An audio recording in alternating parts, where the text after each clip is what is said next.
It is the Christmas story shocker that has everybody talking. The iconic Tremont home that was used as the setting of the movie The Christmas Story is up for sale.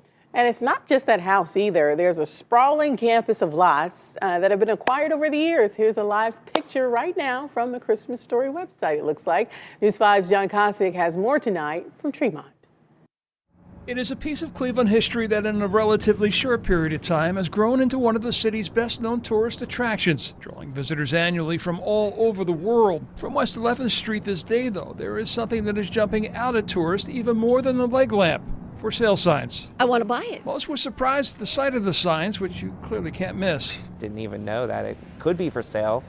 Thought it was like a, I don't know, like a state museum type thing. Or No, it is privately owned, and yes, they can sell it, says Chad Whitmer, the realtor handling the deal. We're putting the house up for sale.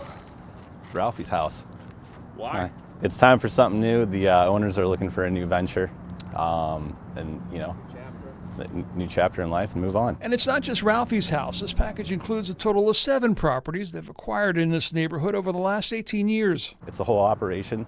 You know what you see here? There's a museum, the Bumpus's house, gift shop, some parking lots. The success of this whole enterprise pretty much mirrors the success of the movie itself. Remember, it didn't become a cult classic until years after its 1983 release. And in much the same way, this place didn't become a tourist attraction until years after that. In fact, until 2004, it was pretty much an afterthought. The house came up for sale on eBay. I couldn't believe somebody was selling it. That was owner Brian Jones in 2006, telling us how he put in his bid of $150,000 from California without ever seeing the place. I bought it within a day. I was like, I gotta have that. That's really cool. He would pump more than $200,000 more into it, gutting it and converting it from an up and down duplex into the iconic home of Ralphie as it looked in the movie. I just didn't want it to fade away, and be unrecognizable. And in November 2006, the Christmas Story House and Museum opened. Over the next 15 years, Jones would acquire the other properties. There's also been a transformation of the neighborhood itself, fueled in part by the museum's foundation that raises funds from the Christmas Story 5 and 10K runs